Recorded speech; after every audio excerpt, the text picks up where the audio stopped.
नमस्कार साथियों। I hope कि आप अच्छे होंगे, आपका स्वास्थ्य बहुत अच्छा होगा। इस एपिसोड के अंदर हम लोग डिस्कस करने वाले हैं अर्थमेटिक मीन को। अर्थमेटिक मीन अर्थमेटिक प्रोग्रेशन एक चैप्टर है, क्लास 10 और क्लास 11 दोनों में पढ़ाया जाता है। बहुत ही इंपॉर्टेंट टॉपिक है, बहुत ही इंपॉर्टेंट चैप्टर है और क्लास 10 बोर्ड में बहुत अच्छे अच्छे क्वेश्चन के ऊपर पूछे जाते हैं, इसके बेस पे पूछे जाते हैं। तो हम लोग इस वीडियो के अंदर इस एपिसोड में डिस्कस करेंगे कि अर्थमेटिक मीन कैसे फाइंड आउट करते हैं और इसकी कुछ ट्रिक्स सीखेंगे। मतलब मैं जनरली ट्रिक्स की कभी बात करता नहीं हूँ, लेकिन एक ऐसा टॉपिक है जिसको हम सीख सकते हैं, हम बहुत सारे पॉइंट ऑफ व्यू उसके बारे में ले सकते हैं, समझ सकते हैं उसके बारे में। ठीक है, तो स्टार्ट करते हैं। एक क्वेश्चन आपके सामने बोर्ड पे लिखा हुआ है। ये क्वेश्चन लास्ट ईयर मतलब 2023 में सीबीएसई बोर्ड में पूछा गया था। आपको दे रखा है, आपको तीन टर्म दे रखे हैं, P-1, P+1 एंड 2P+3। तीनों टर्म एपी में है। मैं टर्म यहाँ पे लिखता हूँ टर्म्स को, P-1, P+1 एंड 2P+3। ये तीन टर्म्स आपके पास में है और तीनों टर्म आपके पास में एक एपी में है। आपसे पूछा गया है कि P की वैल्यू क्या होगी and what will be P। P आपके पास में क्या वैल्यू होगी। तो इस क्वेश्चन को मैं आपको डिटेल में बताऊंगा कैसे हम सॉल्व करते हैं। उससे पहले मैं आपको एक इन जनरल सिखाता हूं कि हम अर्थमेटिक को हम निकालते कैसे, हम अर्थमेटिक मीन को निकालते कैसे हैं। देखो, अब देखो, यदि हम मान लेते हैं तीन टर्म हमारे पास में है A1, A2 और A3। ये तीन टर्म है जो कि एपी में है हमारे पास, तीनों टर्म एपी में है। यदि एपी में है, हम कैसे बताएंगे कि ये तीनों टर्म्स एपी में है। आप ऐसे बोल सकते हैं कि एक एपी लिख लेते हैं, एक एक एपी लिखते हैं 5, 10, 15, 20, 25 एपी है। फर्स्ट टर्म आपके पास में क्या है, फर्स्ट टर्म आपके पास में 5 है। आप बोलेंगे फर्स्ट टर्म 5 है। डी कितना है, D means common difference. Common difference कितना है आप चेक करेंगे। कॉमन डिफरेंस आप किसी भी नेक्स्ट टर्म में से एक प्रीवियस टर्म को माइनस करेंगे, मीन्स आप बोल सकते हैं 10 - 5 विच इज 5। जो कॉमन डिफरेंस है वो 5 है। आपको यदि कोई नेक्स्ट टर्म फाइंड आउट करनी है, आप प्रीवियस टर्म में से एक टर्म को ऐड कर दीजिए। आपके पास में नेक्स्ट टर्म, आपको यहाँ पे एक टर्म लिखना है। अब 25 में 5 ऐड करिए 30 आएगा। तो 30 आपके पास में एक नेक्स्ट टर्म है जो कि कॉमन डिफरेंस ऐड करने के बाद आपको मिलती है। ठीक है, तो यदि मैं आपसे बोलूं कि ये तीन टर्म आपके पास में है A1, A2, A3, यदि ये एपी में है तो इनमें क्या रिलेशन बन के आ सकता है उसकी बात करते हैं। अब देखो, यदि ये एपी में है, एपी का मतलब है कि इन तीनों टर्म्स के अंदर A1, A2, A3 में जो कॉमन डिफरेंस होगा वो इक्वल होगा, वो इक्वल होगा। अभी जो मैंने एग्जाम्पल लिखा था यहाँ पे, देख सकते हैं यहाँ पे, ये जो एग्जाम्पल लिखा हुआ था, इस एग्जाम्पल में आप देखिए ये जो टर्म है, आप इन दोनों का डिफरेंस चेक करिए 5 है, इन दोनों का डिफरेंस चेक करेंगे 5 है, इनका डिफरेंस भी 5 है। इक्वल टर्म्स में मतलब एक के नेक्स्ट टर्म का जो कॉमन डिफरेंस है वो इक्वल आ रहा है, मींस 5 है, ये भी 5 है, ये भी 5 है। अब किन्हीं भी दो कॉन्जिक्यूटिव टर्म्स का डिफरेंस निकालेंगे 5, अभी तो आपके पास में एक एक एपी बन के आती है। इसका मतलब है यदि मैं इन दोनों का एक डिफरेंस निकालूंगा और इन दोनों का डिफरेंस निकालूंगा तो इक्वल आना चाहिए, इसका डिफरेंस इक्वल आना चाहिए। तो हम इसका एक बार डिफरेंस निकाल लेते हैं। देखो, हम लिख लेते हैं इसको A1, A2, A3। हम इसका एक डिफरेंस चेक कर लेते हैं, हम इसका एक डिफरेंस चेक कर लेते हैं। मैं इसको बोलता हूँ कि ये डिफरेंस 1 है, ये डिफरेंस 2 है। ठीक है, तो जो डिफरेंस 1 होने वाला है हमारे पास में, डिफरेंस 1 हमारे पास में होगा A2 - A1। डिफरेंस 2 क्या होने वाला है हमारे पास में, हम बोल सकते हैं डिफरेंस 2 की वैल्यू बनेगी A3 - A2। डिफरेंस 1 इसमें से ये माइनस करेंगे, डिफरेंस 2 में इसमें से अब ये माइनस करने वाले हैं। और यदि ये तीनों टर्म आपके पास में एपी में है तो दोनों के डिफरेंस इक्वल होंगे। जैसे आप यहाँ पे देखो, जो डिफरेंस इक्वल 5, 5, 5 आ रहे हैं, 5, 5 आ रहे हैं। यदि कोई भी कहीं भी एक टर्म का डिफरेंस 5 नहीं आएगा तो एपी में रहेगा ही नहीं। ठीक है, हम ये बोल सकते हैं कि ये दोनों डिफरेंस 4 एपी आपके लिए क्या होना चाहिए, D1 की वैल्यू बराबर होनी चाहिए D2 के।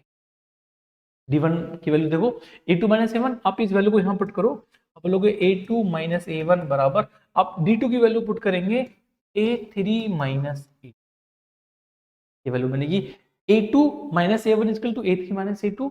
देखो A2 और A2 सेम नंबर्स हैं, एक तरफ लेके आ जाते हैं इनको, हम ऐसे बोल लेते हैं कि जो A2 है हमारे पास में A2, ये A2 जब इक्वल साइन के आगे जाएगा तो आपका साइन चेंज करेगा, अभी किस में, माइनस में, ये बन जाएगा प्लस में, प्लस A2 बराबर, हम इस टर्म को आगे लेके जाते हैं, ये बनेगा A3 प्लस A1। अब इन दोनों को ऐड करेंगे, आप बोलेंगे वैल्यू बनेगी 2A2 equal to A1 plus 3। ये आपके पास में एक कंडीशन बनी।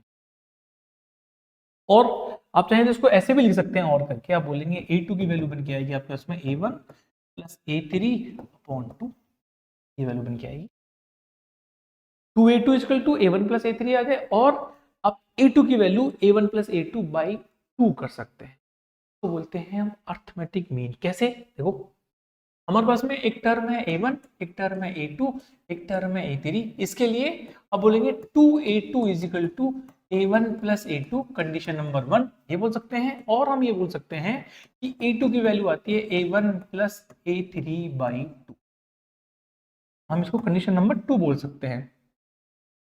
ये जो कंडीशन बन के आ रही है हमारे पास में, ये जो कंडीशन बन के आ रही है हमारे पास में, ये कंडीशंस को एक बार आप ध्यान से देखो। आप इन दोनों टर्म को ऐड कर रहे हैं, बाई 2 कर रहे हैं, तो आपको ये मिल जा रहा है। बाई 2 करेंगे तो आपको मिडिल टर्म मिल के आ रही है। इसका मतलब है कि ये जो इसके आसपास के जो टर्म्स हैं, इन दोनों टर्म्स को आप एवरेज निकाल लें, मीन निकाल लें। दो टर्म है A1 और A3, A1 A3 ऐड करेंगे, बाई 2 करेंगे, A2 की वैल्यू आ रही है। इन जनरल हम ये बोल सकते हैं कि आपसे कभी कभी ये भी पूछा जाता है कि यदि 3 टर्म्स हैं A, B और C, बस लिख दो यहाँ पे, यदि A1 की जगह मैंने A लिख दिया, A2 की जगह मैंने B लिख दिया, और A3 की जगह मैंने C लिख दिया, A, B और C मैंने ये लिख दिया। यदि इसके लिए हमें कंडीशन बतानी होगी, तीनों टर्म्स आपके पास में AP में है, तो आप बोल सकते हैं मिडिल टर्म का डबल करेंगे, 2B equal to A plus C, या तो ये कंडीशन हो सकती है, और आप कह सकते हैं कि B की वैल्यू आपके पास में A प्लस C बाई 2 हो सकता है, या ये कंडीशन बन के आ सकती है आपके लिए। अब हमें ये मालूम चल गया कि यदि ABC AP में है तो 2B बराबर A प्लस C। देखो ये इन दोनों नंबर्स का एवरेज है, इसको बोलते हैं arithmetic, this is called arithmetic mean, AM, इसको बोलते हैं अर्थमेटिक मीन। आप दोनों नंबर्स को ऐड करिए, आप इनको ऐड करिए, बाई 2 करेंगे A2 मिल जाएगा। आप इन दोनों नंबर्स को ऐड करेंगे, बाई 2 करेंगे, AP मिल जाएगा। चेक कर लेते हैं, क्रॉस चेक कर लेते हैं। देखो हमने यहाँ पे एक AP लिख रखी है, एक AP है 5, 10, 15, 20, 25, 30। मैं इसको फिर से यहाँ लिखता हूँ। AP हमारे पास में है 5, 10, 15, 20, 25, 30। अब कोई भी कॉन्जिक्यूटिव 3 नंबर्स को चेक कर लीजिए, कोई भी मन में आए, जहां से मन में वहां चेक कर लीजिए। देखो चलो यहां से चेक करते हैं। 3 कॉन्जिक्यूटिव टर्म्स है, ABC बोल सकते हैं इनको। 3 टर्म्स हैं 20, 25, 30, 3 टर्म्स इन AP में है। आप इस मिडिल टर्म को छोड़ दीजिए, आप इन दोनों को ऐड करिए, ऐड करेंगे, आप बोलेंगे 20 प्लस 30 बाई 2 करेंगे, वैल्यू बनेगी 50 बाई 2 मीन्स 25, 25 ये लिखा। This is the beauty of AP, this is magical series, मैं इसको मैजिकल सीरीज बोलता हूँ, ये एक मैजिकल सीरीज है, और this is the beauty of this AP series. इस AP, अब ये नहीं, इसके लिए आपको जहां मन करे 3 टर्म, देखो आप यहाँ पे चेक कर लो, इन दोनों को ऐड करो, 5 प्लस 15 बाई 2 करो, क्या वैल्यू आ रही है, आप बोलोगे 20 प्लस 2 10, 10। ठीक है, आप इनको क्यों, देखो आप इन दोनों को, इन तीनों को ले लो, आप 10, 10, 15, 20, आप ऐड करो 30 बाई 2 15, मिडिल में लिखा हुआ है। This is called arithmetic progression. ठीक है, यदि ये अर्थमेटिक प्रोग्रेशन है, अब हम अपने क्वेश्चन नंबर 1 पे आ जाते हैं। जो हमारा क्वेश्चन नंबर 1 है, तो हम जिसको बात कर रहे थे, ये था हमारे पास में क्वेश्चन। दिस इज क्वेश्चन, यदि ये क्वेश्चन हमें दे रखा है, और बोर्ड में ऐसे बहुत सारे क्वेश्चन पूछे जाते हैं, मेरे पास और भी क्वेश्चन है, उनको भी हम बात करेंगे। अब आपको दे रखा है कि आपके पास में ये नंबर्स हैं P-1, P+1, 2P+3 AP में है। यदि ये AP में है तो आपको P की वैल्यू फाइंड आउट करनी है कि P की वैल्यू क्या होगी। हम ये कह सकते हैं कि ये आपके पास, आप इसको ए मान लो, ये ए है, ये बी है, ये सी है। अकॉर्डिंग टू अर्थमेटिक मीन आप बोल सकते हैं अर्थमेटिक मीन जो आपके पास में होता है उसमें बी की वैल्यू होती है आपके पास में ए प्लस सी बाई टू, ये अर्थमेटिक मीन होता है। और आप ये कह सकते हैं, चलो ठीक है, आप ये ना लिखो तो आप ऐसे लिख लो, two B is equal to A plus C होता है। आप इसको आपने बी मान रखा है, इसको आपने ए माना है, ये ए है, ये बी है, ये सी है, ये उठा के वैल्यू यहाँ रख लो, ये वैल्यू यहाँ रखो।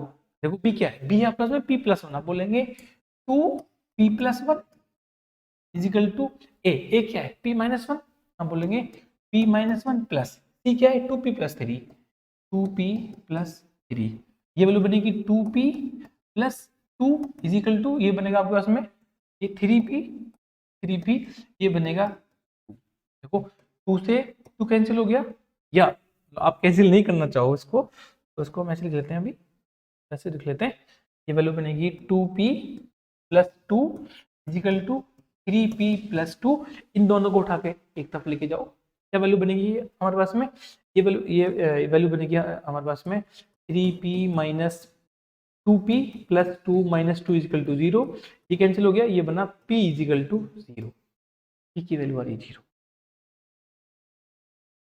P is zero, option check करो, पी ऑप्शन में है। अब देखो पी की वैल्यू जीरो इस ऑप्शन में, सी ऑप्शन है, यहां तक आपने सही करा है। ये आपका इस क्वेश्चन का एक स्टेप है सॉल्व करने का, हमने पी निकाल लिया, लेकिन आपको यहां नहीं रुकना है, आपको 30 सेकेंड्स और देने क्वेश्चन को। आपने जो पी फाइंड आउट करा है, इस पी को पहले यहाँ पे जाके रख के चेक करो, आपने जो आंसर निकाला है वो सही है या गलत है। अब जाओ यहाँ पे आंसर चेक करो, देखो हम इस जगह पी की वैल्यू पुट करते हैं, पी देखो यहाँ पे पी की वैल्यू क्या आ रही है जीरो, पी जीरो, आप बोलेंगे zero minus one, zero minus one, आप बोलेंगे जीरो प्लस वन, आप बोलेंगे two into zero plus three, ये वैल्यू बनेगी माइनस वन, ये वैल्यू बनेगी plus one, this is three.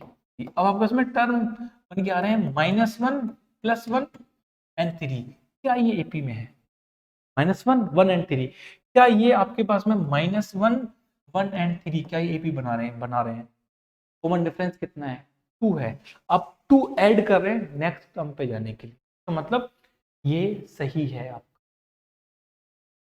Answer निकालना है, यदि ऑब्जेक्टिव है क्रॉस चेक करना है, ऑब्जेक्टिव नहीं है फिर भी क्रॉस चेक करना है कि आपके पास में आंसर आ रहा है कि नहीं। तब उसको आपके पास में ये ऑप्शंस नहीं होते, ये ऑप्शंस नहीं होते तो क्या करते हैं हम पहले पी निकालते, पी निकालने के बाद में क्रॉस चेक करते कि वो जो ऑप्शन मतलब जो आंसर आया है उससे एपी बन के आ रही कि नहीं आ रही है। ठीक है, तो आपको ज्यादा से ज्यादा 30 सेकंड लगेंगे चेक करने के लिए, ऐसे क्वेश्चन बोर्ड में पूछे जाते हैं। ठीक है, अब हम एक क्वेश्चन और करते हैं जो कि बोर्ड में पूछा गया हमसे। क्वेश्चन हमारे पास में है 2x x plus 10 3x plus 2, आपसे पूछा गया है कि ये भी एपी में है, तीनों टर्म आपके लिए एपी में है, तो आपको यहाँ पे x की वैल्यू बतानी है कि x की कितनी वैल्यू है। फिर से वही बात है कि आप ये बोल सकते हैं कि ये a है, ये b है, ये c है, ए बी सी तीन टर्म है आपके पास में, और इन तीनों टर्म्स के लिए आप बोल सकते हैं two B equal to A plus C two B, ये आपके पास में टू बी की वैल्यू x प्लस 10, ए कितना है 2x प्लस सी कितना है 3x प्लस 2, अब बोलेंगे 2x प्लस 20 इजिकल टू, अब यहाँ पे देखेंगे 5x प्लस 2, हम यहाँ से देखो x को हम लेके जाएंगे इधर और 2 को लेके आएंगे इधर, तो हम बोलेंगे यहाँ पे 20 minus two equal to 5x minus 2x, ये वैल्यू बनेगी 18, ये वैल्यू बनेगी 3x, अब बोलेंगे यहाँ से x की वैल्यू बनेगी हमारे पास में 18/3 और x की वैल्यू बनेगी 6। आप आंसर 6 लिख के आएंगे, लेकिन क्रॉस चेक करेंगे। आप चाहें तो चेकिंग आप साथ में यहाँ पे कर सकते हैं, और रफ वर्क पे पीछे जब जहाँ पे भी आप लिखेंगे आप अपना रफ कार्य करेंगे, आप वहां पे जाके भी चेक कर सकते हैं कि x की वैल्यू कितनी है। आप रखिए यहाँ पे जाके पहले 2x x प्लस 10 और 3x प्लस 2, आप चेक करिए x रखिए, कितना x है 2 into six plus 6 plus 10 then 3 into X 6 plus 2, ये वैल्यू बनेगी 12, ये वैल्यू बनेगी 16 और ये वैल्यू बनेगी 20। चेक करो, common difference 4, common difference 4, AP है, ये एपी में है। ठीक है, तो हम ऐसे क्वेश्चन चेक करेंगे। ठीक है, एक क्वेश्चन और करते हैं। यदि हमें ये बोला जाए कि 10 A and 30 are in AP and AP find A, तो दिख रहा है ये किस में है, ए क्या है, अर्थमेटिक मीन है। अर्थमेटिक मीन का मतलब है इन दोनों को ऐड करेंगे बाई 2 करेंगे, हम लिखेंगे A equal to 10 plus 30 by 2 which equal to 40 by 2 and 20 equal 20 हम लिखेंगे 10 20 30। देखो कॉमन डिफरेंस 10, कॉमन डिफरेंस 10, ऐसे चेक कर, समझ में आया? ठीक है, एक क्वेश्चन और करते हैं, बहुत ही प्यारा क्वेश्चन है, बहुत ही कंसेप्चुअल क्वेश्चन है। आपको दे रखा है 10 A B एंड देन 3 और आपसे पूछा गया है are in AP, in AP आपसे पूछा गया है find A plus B, sorry आपसे पूछा गया है कि ए प्लस बी की आपको वैल्यू बतानी, कि ए प्लस बी क्या होगा। और एपी आपसे पूछा गया है कि यदि ये आपको गिवन है तो आपको ए प्लस बी की वैल्यू क्या है। आप चाहें तो इस क्वेश्चन को अर्थमेटिक मीन से भी सॉल्व कर सकते हैं। आप ए की वैल्यू फाइंड आउट कर सकते हैं, आप बी की वैल्यू फाइंड आउट कर सकते हैं, या और आप ये कह सकते हैं कि हम 10 और 3 को यूज करके, 10 और 3 को यूज करके हम क्या करें, हम आपके लिए एक डी और ए निकाल लेते हैं। ए आपको गिवन है, आपको ए गिवन है, आप यहाँ पे इसके लिए डी निकाल सकते हैं, निकाल लेते हैं। देखो आप बोल सकते हैं कि फर्स्ट टर्म है, फर्स्ट टर्म को हम ए1 मान लेते हैं, ए1 की वैल्यू दे रखी है आपको 10, ए2 आपको दे रखा है ए, ये ए, आपको ए3 दे रखा है बी, ए बी दे रखा है, ए4 आपको दे रखा है 3, और ए4 आपको जो 3 दे रखा है तो आपको पता है ए4 के लिए हम क्या लिख सकते हैं, हम ए4 को ए प्लस 3d लिखते हैं, ए प्लस 3d लिखते हैं। यदि हम आप इसको ए प्लस 3d लिख रहे हो या ए1 प्लस 3d लिख रहे हो, देखो ए1 आपको गिवन है कितना 10, वैल्यू चेक कर लो, आप बोलोगे 3 इजकल टू 10 प्लस 3d, ये वैल्यू आएगी इधर, आप बोलोगे 3 माइनस 10 इजकल टू 3d, आप बोलेंगे माइनस 7 इजकल टू 3d, और d की वैल्यू बनेगी माइनस 7 अपॉन 3। ये कॉमन डिफरेंस है आपके पास, दिस इज कॉमन डिफरेंस, ये कॉमन डिफरेंस है आपके पास में। किसका कॉमन डिफरेंस है, ये इस पूरी पूरी एपी का कॉमन डिफरेंस। जब आपको कॉमन डिफरेंस मिल गया, इसका मतलब है यदि आपके पास में फर्स्ट टर्म है 10 आपको गिवन है, आपको नेक्स्ट टर्म बताना, तो आप क्या करोगे, आप उसके लिए उस टर्म में डी ऐड करोगे। जैसे इन जनरल यदि हम एपी लिखते हैं, यदि हम इन जनरल एक एपी को लिखते हैं तो क्या लिखते हैं, हम ऐसे लिखते हैं, हम लिखते हैं फर्स्ट टर्म ए, नेक्स्ट टर्म लिखते हैं हम ए प्लस डी, उससे नेक्स्ट टर्म लिखते हैं ए प्लस 2d। आप इस टर्म के अंदर डी ऐड करके यहाँ गए, आप इसके अंदर एक और डी करेंगे, आगे जाएंगे एक और डी ऐड करेंगे, then you will write your fourth term A plus B D. ठीक है, यदि आप ऐसे लिखते जा रहे हैं, इसका मतलब है कि यदि आपको फर्स्ट टर्म देखो 10 दे रखा है, आपको 10 गिवन है, 10 गिवन का मतलब है कि आपको, और डी गिवन है, डी हमने अभी निकाला है, आप देखो डी की वैल्यू आ रही है आपके पास में -7/3, डी इक्वल टू -7 जाके आप इसमें ऐड कर लो। अब बोलोगे ये जो टर्म बनेगा, जो ए बनेगा, ए की वैल्यू बनेगी 10 प्लस डी विच इज 10 -7/3। अब बोलेंगे आप इसका एलसीएम लेंगे, वैल्यू बनेगी 3, 30 -7 इक्वल टू 23/3 वैल्यू बन के आएगी आपके पास में। तो जो ए की वैल्यू है आपके पास में, इस ए की वैल्यू आपको मिली विच इज 23/3, मैं इसको यहाँ से हटा के ए लिखता हूँ, इसको रिप्लेस कर देता हूँ 23/3। अब आपको बी फाइंड आउट करना है। देखो अब आपको ये बी फाइंड आउट करना है, आप यदि इस ए के अंदर, इस ए टर्म के अंदर डी ऐड कर देंगे तो बी मिल जाएगा आपको। ठीक है, हम ऐड कर लेते हैं। देखो हम बोलेंगे B equal to A plus D, A आपने फाइंड आउट कर रखा है अभी 23/3, अब बोलेंगे 23/3, डी कितना आपके पास में -7/3, -7/3, आप एलसीएम लेंगे यहाँ पे 3 एलसीएम बनेगा, आप बोलेंगे 23 माइनस 7, ये वैल्यू बन के आएगी आपके पास में 16/3, ये वैल्यू बनेगी हमारे पास में 16/3। डी आपको मिल गया, दिस इज डी, डी आपके पास में 16/3, आपको लास्ट का टर्म गिवन है, कितना है 3, आप यहाँ रखेंगे। आपसे क्या पूछा गया है, आपसे पूछा गया है a प्लस बी, आपने a निकाल लिया, आपने b निकाल लिया, आप ऐड कर सकते हैं। आप बोलेंगे a प्लस बी, आपने a निकाल रखा है 23/3 प्लस b आपने निकाला है 16/3, ऐड कर लेंगे, एलसीएम 3 आएगा, कॉमन 3 है, ठीक है। अब बोलेंगे 23 प्लस 16, वैल्यू बनेगी 39/3 = 30। अब बोलेंगे a प्लस बी का जो सम आएगा 13 बन के आएगा, this will be your answer होगा, a प्लस बी 13 आएगा। बट मुझे आपको ये मेथड नहीं सिखाना, मुझे आपको एक कंसेप्ट सिखाना, इसलिए मैंने एक क्वेश्चन भी आपके लिए लिया है।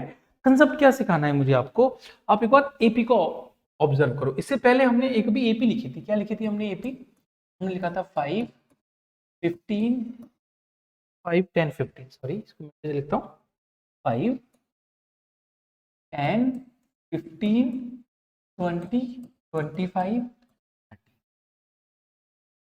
ठीक है। मैं यहाँ इसको केवल 4 टर्म्स इसके मैं ऐड करता हूँ यहाँ पे, चलो ठीक है, हम इसको 6 ही ले लेते हैं। 6 टर्म्स हमारे पास में है, 6 टर्म है हमारे पास में इस एपी के। आप यहाँ पे ये देखेंगे कि लास्ट के फर्स्ट और लास्ट के टर्म्स को आप ऐड करिए, कितना नंबर आ रहा है। आप फर्स्ट टर्म और लास्ट टर्म को ऐड करेंगे, आप देखेंगे आपके पास में एक वैल्यू आ रही है 5 प्लस 30 = 30, ठीक है। आप इस स्टार्टिंग से एक टर्म आगे जाइए, ऐसे ही आप लास्ट से एक टर्म पीछे आइए। देखो हम एक जंप हमने यहाँ पे करा, एक जंप हमने पीछे से करा, हमने इन दोनों को ऐड करा, हमने ऐड करा 10 प्लस 25 = 35, क्या इक्वल आ रहा है इसके, यस 35 = 35। हमने इससे एक एक एक एक स्टेप और जंप करा, हमने एक स्टेप पीछे जंप करा, हमने यहाँ से हम बोलेंगे 15 + 20 = 35, ये भी इक्वल आ रहा है, देखो इक्वल आ रहा है आपके पास में।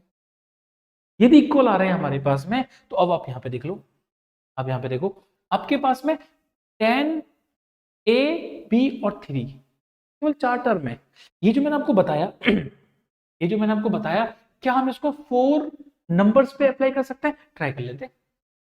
देखो हम इन 2 को हटा दो, आप यहां से आप इन 4 को चेक करो, 5, 10, 15, 20, आप कॉर्नर मोस्ट 5 और 20 कॉर्नर मोस्ट को ऐड करो, आपने इनको ऐड करा, ऐड करके क्या बन के आया 5 + 20 = 20, ये बन के आया।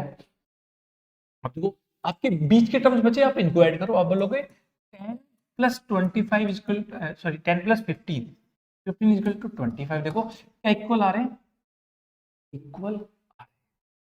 यदि ये टर्म्स इक्वल आ रहे हैं, इसका मतलब है कि हमें यहाँ पे ना तो a निकालना था ना d निकालना था, हम डायरेक्टली बोल सकते थे, यदि ये क्वेश्चन एमसीक्यू का क्वेश्चन होता तो हम डायरेक्टली बोल सकते थे a b को ऐड करके 10 + 3 13 आने वाला था। और देखो हमने सॉल्व करा है कंप्लीटली, 13 लेके भी आइए रहा, ये 13 लेके आए।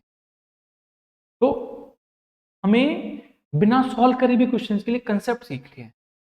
यदि हम इक्वल नंबर पे हम टर्म्स को ऐड करते जा रहे हैं, हम लास्ट को फर्स्ट और लास्ट को ऐड कर रहे हैं और इक्वल इक्वल स्टेप पे आगे जा रहे हैं, आपका सम हमेशा कांस्टेंट।